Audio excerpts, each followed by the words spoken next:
ফলাফল ঘোষণা করে দেন, তাদের কাছে ক্ষমতা দিয়ে দেন।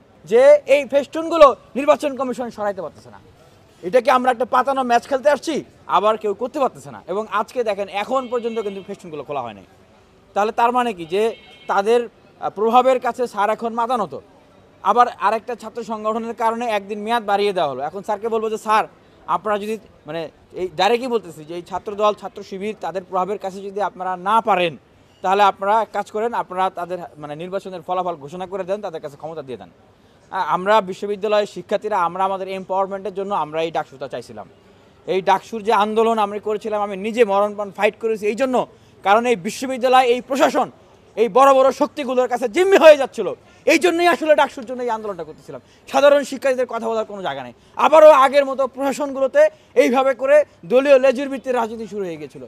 বিশ্ববিদ্যালয়ের ভিতরে শিক্ষার্থীদের ভিতরে দলীয়করণ শুরু হয়ে গেছিলো। সাধারণ শিক্ষার্থীদের কথা বলার জায়গাগুলো সংকুচিত হয়ে যাচ্ছিলো। এই জন্যই আসলে ডাকসুর আন্দোলন। আজকে দেখেন একদম প্রকাশ্য প্রমাণ দেখেন যে এই ফেস্টুনগুলো নির্বাচন কমিশন সরাইতে পারতেছে না। 24 ঘন্টা হয়ে গেছে। এই 24 ঘন্টা যারা ফেস্টুন করে নাই, আমরা করে নাই, আমরা শৃঙ্খলার ভিতর থেকে প্রধান নির্বাচন কমিশনের কাছে বারবার জানতে চেয়েছি। এখন এই যে 24 ঘন্টা, এই 24 ঘন্টার ক্ষতিপূরণ নির্বাচন কমিশন আমাদেরকে দিতে হবে।